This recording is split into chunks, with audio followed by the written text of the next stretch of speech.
Who are you? What are you doing here? Hey, I'm Matt Borlenghi.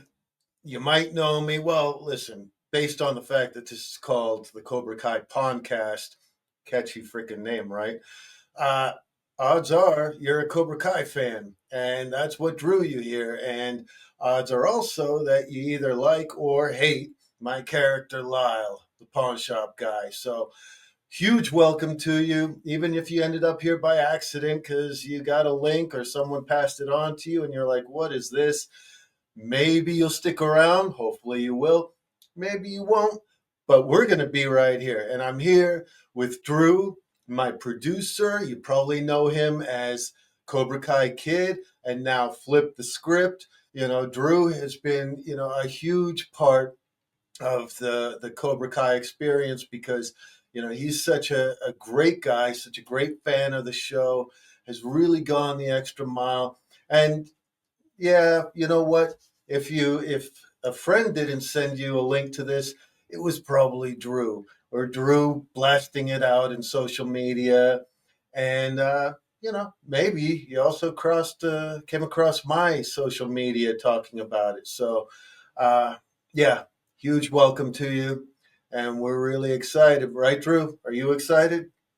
I am honored to be here. Thank you for the kind words, Matt. And this is honestly surreal. Like if you had told me 6, 7 years ago when I first started watching Cobra Kai that now I'd be producing a podcast with Lyle the pawn shop guy, I would have been like, "What? What are you even talking about? That's not gonna happen." But here we are now, and I'm stoked. I'm super excited.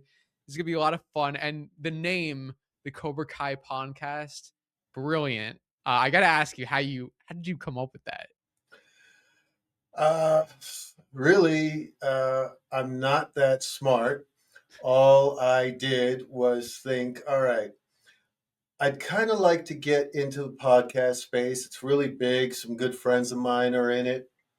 And I was like, but you know what? The whole idea of, like calling it like the Cobra Kai podcast or whatever is so played out. I, you know, Wait, the Cobra Kai podcast, the Cobra Kai Pawncast. That's how it happened. It was that simple. There was no science involved. I didn't sit around for days writing different things down. I was like, well, if anyone can call it the Cobra Kai Pawncast, pretty sure the pawn guy on the show can call it that. So that's how it came up. This whole experience is supposed to be a really organic one. We want to make it interactive for you too. That's why we're encouraging, the fan interaction and, the audience interaction. If you have questions you want to ask, we want you sending in a video. Just don't have any embarrassing items in the background that you don't want ending up on screen. We've seen too many of those videos, but something that we as long as you're okay with us putting your video on screen. And now you're in the podcast with us. But if you have questions about anything, whether it's Cobra Kai or all the other things that I've acted on or whatnot, or screw me, what if you have questions for Drew? Just make a little selfie video. Don't drag it out forever like this monologue that I just found a way to drag out forever. Just, throw together a little selfie video, send it, just If roll you want with to it. dress up as the pawn shop guy and ask a question, Yeah. that'd be And then even we better. can compare, you know, we can compare the real deal to your version of the pawn guy and see, I'll try to be nice. Can't promise it because you know what? And I want to get to that right off the bat. I'm all about honesty. All right. I'm not going to BS you. I can say bullshit, right, Drew? Yeah. Say Okay. whatever I'm you not want. going to bullshit anyone. We're all about honesty, telling it like it is. Whatever I say, whatever, even if it's an answer to a viewer question, whatever I say, I'm going to tell you the truth. And that it's up to you to decide whether you like it or not. You won't always like what I have to say, but it's going to be an honest statement, an honest answer to a question. And that gives you, as a human being, the right and the ability to react honestly to my honesty. Got it? Has a ring to it, right? React honestly to my honesty. So if that sounds interesting to you, don't click out of here yet. Stick around because you might enjoy being here. So a lot of the people watching, I'm sure we have some Cobra Kai fans who know you as Lyle, the pawn shop guy. But if they don't know who you are, how would you describe yourself? Well, I'm a dashing fellow. I run a 3.840, a 6 second 100 yard, and every once in a while, a 7 second 110 meter hurdles. Uh, well, shoot. Now I just broke the rule, but I said it all tongue in cheek. All right. That was all bullshit. Yeah. So I'm a dad, I'm a husband. Those are the number one things in my life. I'm an actor, obviously. That's what I know the most about. Um, I'm pretty good with a set of tools. You know, my Harley Davidson that I had for 30 years, I did, except for the internal combustion, opening the cylinders and all that. I didn't get into that stuff because, I'm not a certified mechanic. And again, here we come with the honest stuff. I as much as it hurt to sell it after 30 years, there were bills to pay and a family to provide for. And, that's part of the life of an actor. Let's face it. People have a misperception that if they see you on TV, you must be rolling in dough, right? And it's just not that way unless you're Tom Cruise or unless you're a series regular on a TV show or doing blockbuster films and everything. 99% of actors are you know doing other work as well just to get by. The majority of actors don't qualify.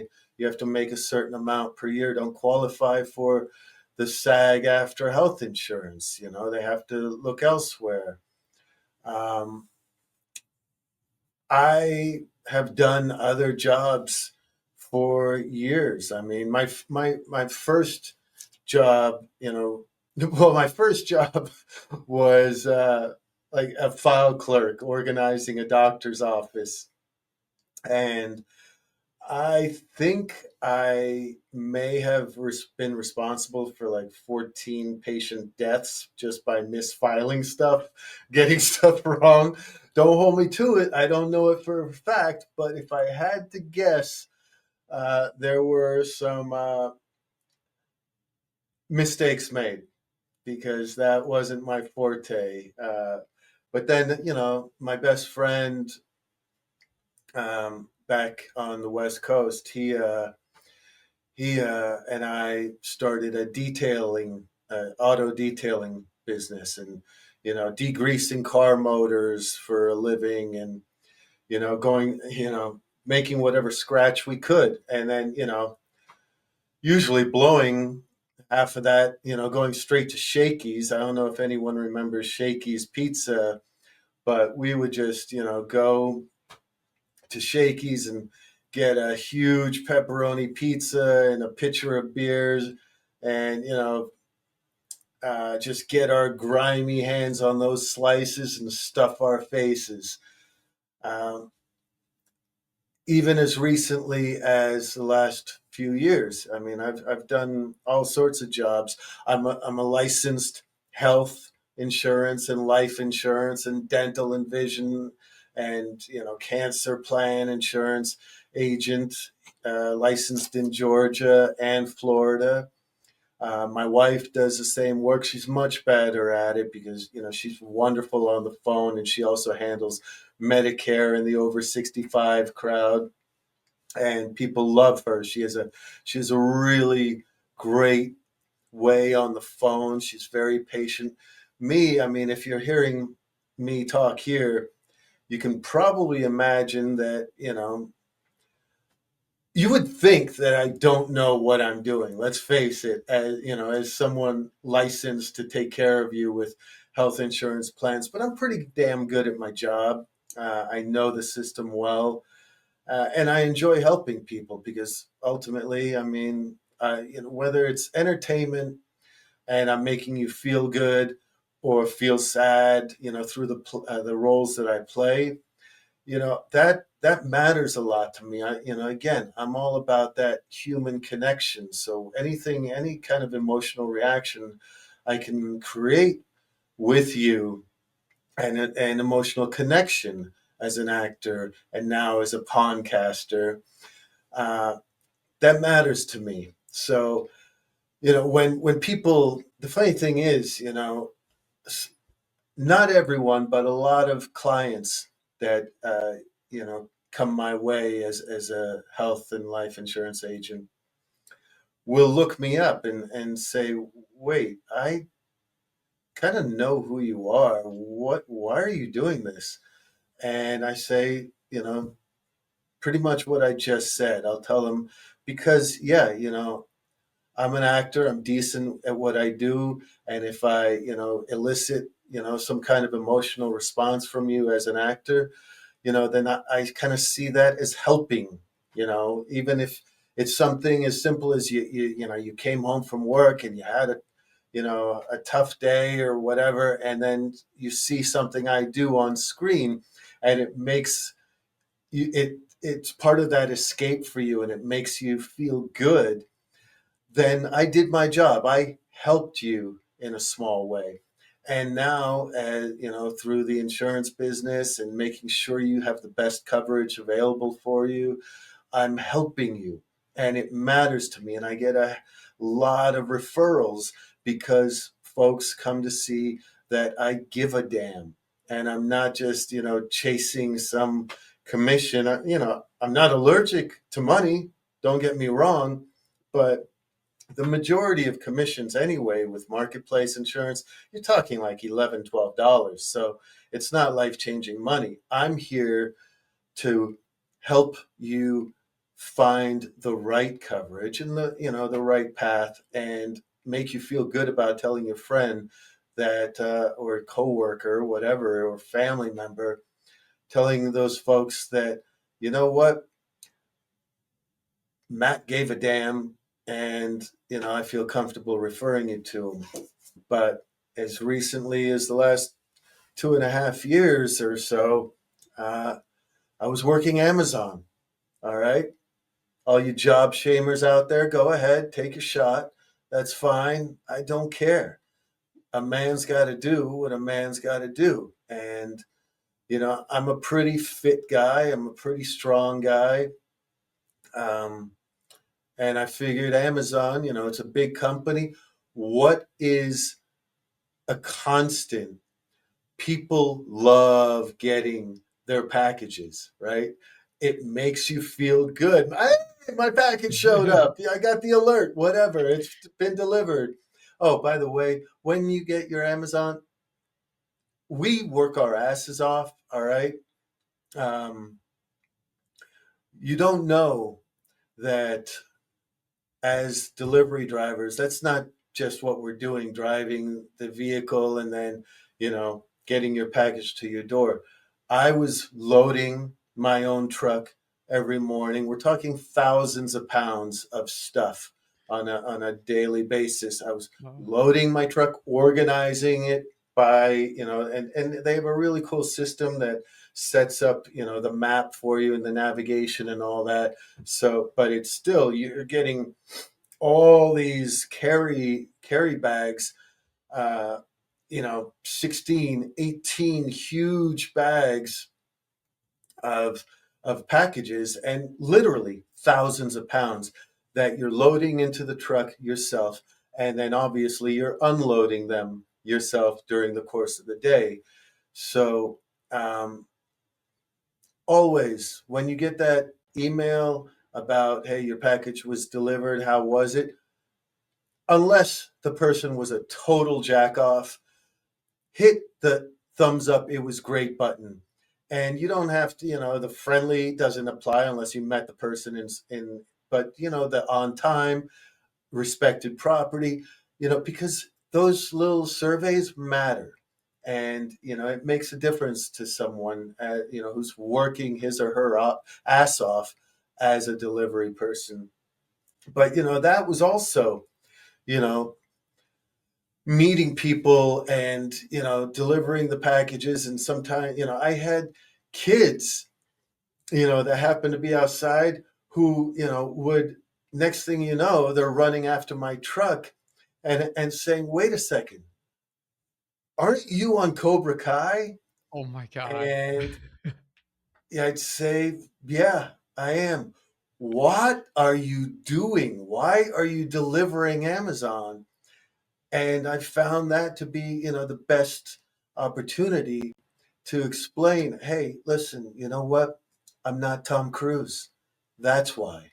Because 99% of actors need to do other things. It can't rely on acting as a full-time career. You have, the stereotypical and, unfortunately, people are, judgmental. You know, when you hear like, oh, I'm a waiter or, a waitress or whatever. Well, yeah, you know what? That's what we do. That's the majority of us do those kind of jobs. There was something pretty incredible, um, a story a couple of years ago about an actor who used to be, on a really popular show, and someone job shamed him. He was he was like bagging groceries at Trader Joe's or Whole Food, one of those uh, grocery chains, and this he posted about it, or someone else caught it on video. I don't remember what the story was, but it was a job shaming situation. This person like made fun of him for for getting out there and being a man and holding a real job to put food on the table and provide for whoever he had to provide for. And you know what? Tyler Perry got wind of that story and put him on a show. And next thing he went from bagging groceries to being back on television just for being human and being ridiculed for being human. So, you know what? Whatever I have to do when I'm not acting, whatever I have to do to provide best as I can for the people I have to provide for, that's what I'm going to do. It's that simple. Is it fun? It's not as fun as acting. What do I get out of it besides, being able to provide a little bit? Doing something that I am able to get a positive emotional reaction out of people. Because, like I said, people love finding out that their package arrived. So I was able to deliver smiles and not just packages. So, and that's the way I look at it. And that's my story, and I'm freaking sticking to it. Well, I know I do enjoy receiving packages, and especially if I receive the package from the Cobra Kai pawn shop guy. That'd be pretty cool. But I think it's amazing like that you're so open about this, and I think it's super important.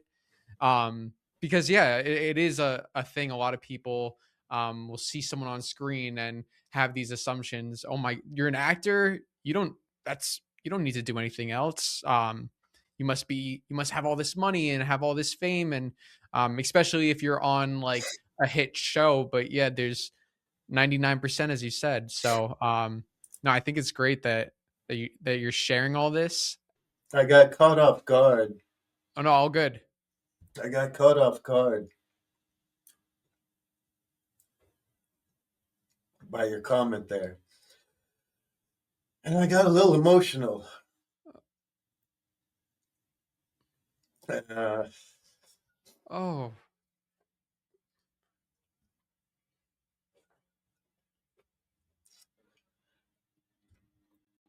I have had those highs as an actor, and wasn't wanting for much for many years. You know, I was a series regular on a lot of shows. A lot of people out there, you know, may recognize me from my All My Children days. You know, that was like my big real start, playing opposite Kelly Ripa. We were the big love interest on the show, and you know, we were blessed with being super popular. And you know, after that, when I quit that show, you know, I went straight into series. I had one, two, three, four, five series in a row right after that. None that lasted more than one season. You know, I have had the George Clooney, John Hamm career before ER or Mad Men. You know, I've been around a lot, and I found ways through, you know, personal bad lifestyle choices to screw that up, and you know, try to build back towards that. Um, and a lot of actors have those highs and lows. You know, it's like this for most of us. The ones that, you know, are lucky enough, as lucky as I have been in the past, and you know, and of course, I love, you know, I loved my role on Cobra Kai, and it's been really cool. And I have a few projects in development right now as a producer and as an actor. But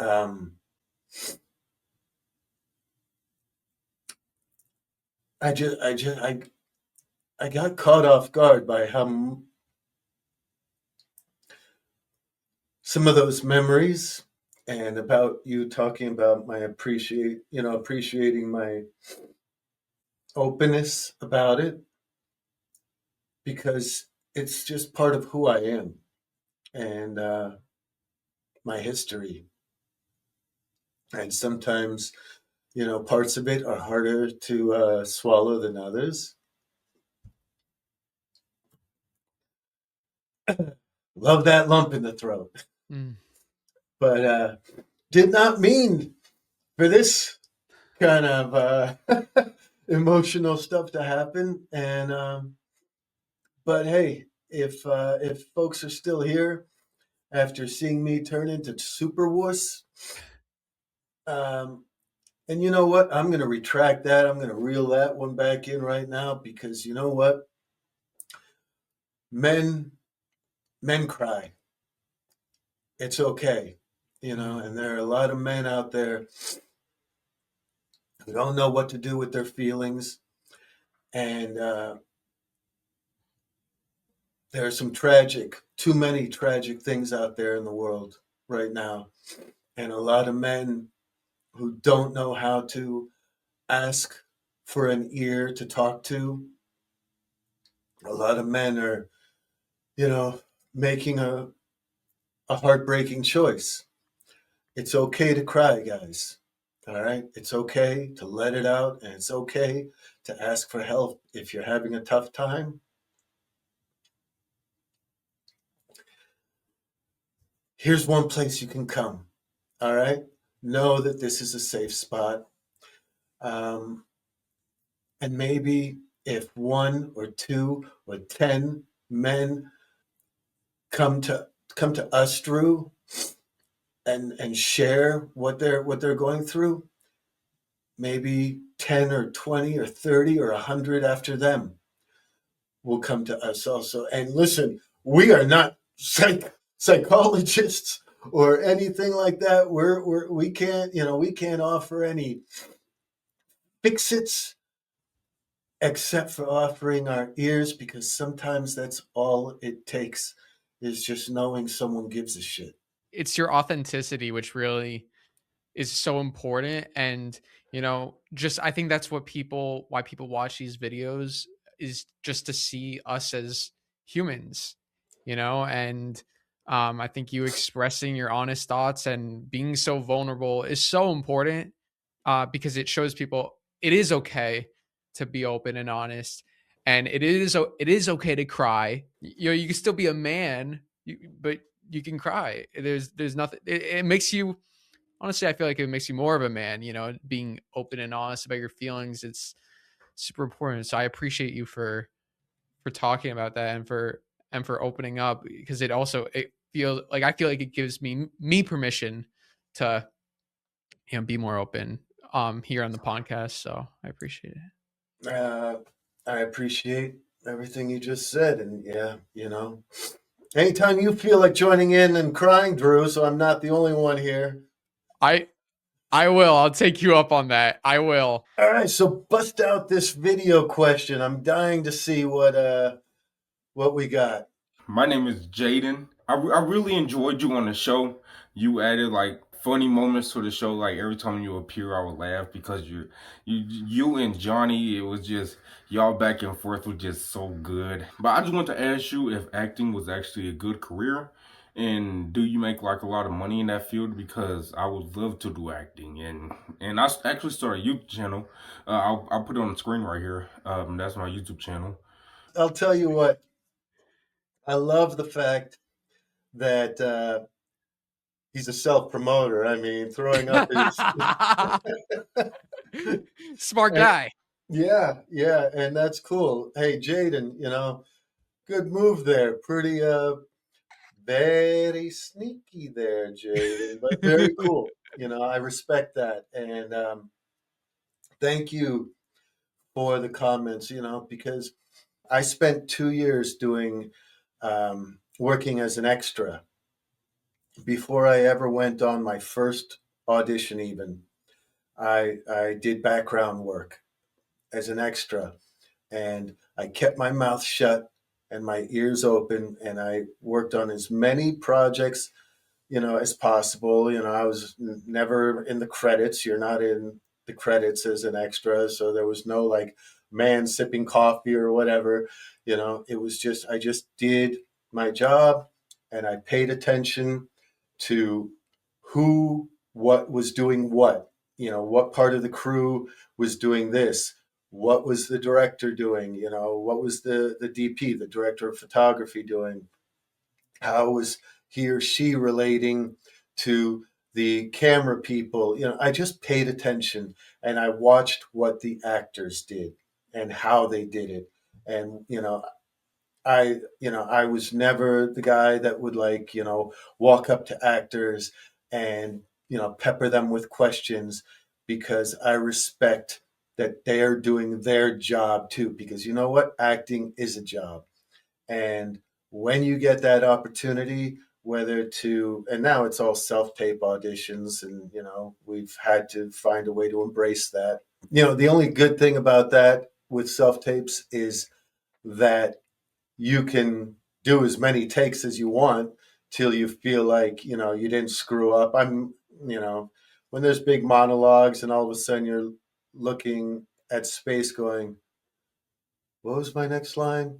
You know, so you have the opportunity to do as many takes as you want, but what you lose is that feeling in the room with casting, with the writer, with the director, with the producers, where they can say, you know what? Yeah, you're onto something. Can you take can you add a little bit of this to what you just did? Don't change it completely, but can you just add a little bit of this? So I miss that interaction a lot, because I love my favorite time of year used to be pilot season, back when there were traditional pilot seasons and everything was done in person. And my favorite day was the network and studio test days, where you would go into a room and there were 30 people in that room, network executives, producers, writers, everyone in there, studio executives, You had people sitting on windowsills, people sitting on the floor, and that could freak out a lot of people, because that moment made it all the more real. It's like, holy crap, this is like doing a play in a theater. This is all these people are here to judge me Mhm. and decide my future. I was not cocky, very confident, and I knew that that I was there in that moment for a reason, because what I was doing so far, the steps before that, from the initial casting director to then the writers and producers and notes and everything, it all led up to there, so to that moment. So I was there for a reason. And instead of being, hi guys, and nervous when they would when they'd ask me if I had any questions, I'd say no, thank you. I feel all right. And then they'd say, okay, are you ready? I would also, and I was honest. It was genuine because it was the truth. I'd say, no, no, I just want to remember this moment for a long time. And I would start at one end of the room and look at every person in the eye and, just smile and nod. Whether it was 15 people or 30 people, I would look everyone in the eye and then I'd say, all right, now I'm ready. And I booked every one of those damn series because, and one of my producers told me one time, um, said, remember your screen test, your screen test with the network and studio? I said, oh yeah. He said, you know why you booked this role? And I said, well, hopefully because I was the best choice. And he said, well, yeah, but that and the fact that when you walked out of that room, we all looked at each other and we all said and thought basically the same thing at the same time. He doesn't give a shit. He knows that he's the right guy. And he just made us know it too. And that was like a great compliment to me because, it wasn't true necessarily that I didn't give a shit, but that was their perception that I was so comfortable being there.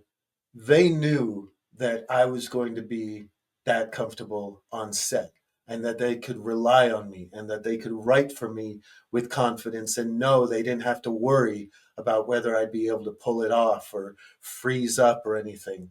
I enjoyed the extra work I did. I mean, I was on a lot of projects and I learned a lot.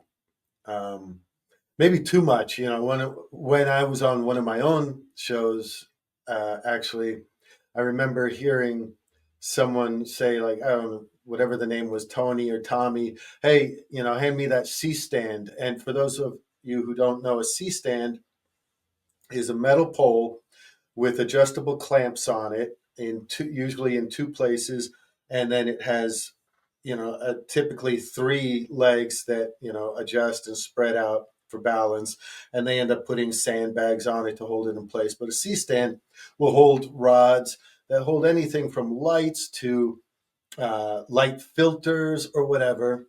Having paid attention as an extra, I realized I'm standing right next to the fucking C stand, and I grabbed it and started to say, here you go.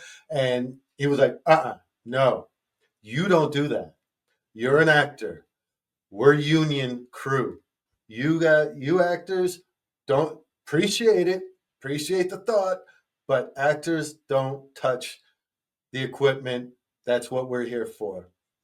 And, I took it with a grain of salt. I was like, got it, got it. I learned a lot. I knew what it was. I thought I'd be helpful. I was eager, but that's not, I didn't get butt hurt about it. I didn't take it personally. I just understood immediately. Thank you for pointing it out to me. Thank you for clarifying. You know, I'm just trying to be a good guy, but I appreciate where you're coming from. I get it. I probably would have been like very oh god, I'm so sorry. I didn't mean to. Yeah, but you were trying to do a good things, so that's what matters. We're all just people, you know, Exactly. and we're all just trying to get by. I do want to introduce a little thing that I want to make a running theme of. As the podcast progresses and we move forward with what we're doing here, Drew, and that's going to be a little short section called "For the Ladies." I'm all about girl power. I'm married. I have a daughter. Men and women, we're we're on the same playing field. Forget that chauvinistic, misogynistic bullshit. You know, Gender should not separate in any way. We need each other for the most part, right? So I want and for the ladies, more often than not, it's any safety tips from a man's perspective. And it sucks that we even have to think that way, that you have to think in terms of being safe and all that. But the fact is, it's a tough world out there with some really shitty people in it. Men specifically, there are some pretty shitty men out there doing some pretty shitty things to women. So we're going to have certain safety thoughts from a guy's perspective who gives a damn about you. But I don't want to jump right into something like that right off the bat. I want to ease into it with a little joke for the ladies from the women's perspective, the one that the women can have fun with. So a lady's at work one day and she gets a call. Say, her secretary says, you have a call from Mercy Hospital. And so she gets on. Hello, is this Mrs. Brown? Yeah, this is Mrs. Brown. Listen, you need to get down here right away. Your husband's been in an accident. You need to get down. What? We'll see you down here. Click. So she drops everything, leaves, rushes over to the hospital. She's walking around going, reception, everything. She's saying, I'm Mrs. Brown. I understand my husband has been in an accident. Yes. Here, let's get you pointed in the right direction. She gets there, finds a nurse. Nurse says, yes, Miss Brown, just please wait. The doctor is working on him now. He's in surgery. We'll come find you. She's sitting in there for a couple of hours. She's beside herself. She doesn't know what's going on. She can't get any information. Finally, a doctor comes out and says, Mrs. Brown, I'm the surgeon who's been working on your husband. And listen, it's true that he's been in a terrible accident. And I have good news and bad news for you. Which do you want first? And she says, I'll take the bad news. He says, all right, well, the bad news is that he's going to be completely incapacitated for the rest of his life. You're going to have to bathe him, change his diapers, feed him, make sure that, comb his hair, everything involved in normal life, you're going to need to forget about. You're going to be his lifeline, basically. And she's like, oh my God, what could possibly be good news after that? Doctor says, no, I'm kidding. He's dead. She's like, oh, okay. So I hope the women out there are laughing because that one's for you. Okay, so I love that. We have For the Ladies, and what other segments for future podcasts should people expect? Like on future episodes, what are you gonna be talking about, and what do you want this podcast to look like going forward? I want to work it up to, something called the morning no. And that's not like starting your day with a no answer. That's the morning no. Like the morning show, the morning no. KNOW. Um, Maybe, talk a little bit about current events and whatnot. I never want to get ultra political with anything on the podcast. All right, folks. I there's so much bullshit out there, on both sides anyway. You never know who to trust. You may have an idea, but you can't bank on anything these days. So I want to stay away from politics for the most part. We'll likely have some guest interviews. I would love to bring on, you know, actors, male and female that I've worked with over the years. Not just Cobra Kai, but I've been involved in so many productions. I mean, even right now, you have a movie on Netflix. I have a movie on Netflix called Can You Feel the Beat? The Lisa story. And that, people that loved Lisa and Lisa and Cult Jam music. Um, there's a movie on Netflix right now. Go watch it. I play the asshole record label executive who basically, discovered Lisa and Cult Jam. Um, So, I might have someone from that movie come on. Any fan questions, as Matt said, email it to Cobra Kai Kid1 at gmail.com, but send in a video. That way you could have your face pop up just like Jaden did. And I hope, Jaden, you're watching this right now, so you saw yourself and saw that we're not bullshitting, folks. Do you have anything else that you want to say before we wrap up the very first episode of the Cobra Kai Pawncast? I did not expect to end up with a lump in my throat and tears in my eyes and have that kind of emotional reaction to what we were talking about earlier. So I'll try not to let that happen too often. But then again, guys, it's okay to cry. Sometimes you really need a good cry, right? Let it out. Don't hold it all in. And I would love for you to join us. We have these. All right. We're here to listen.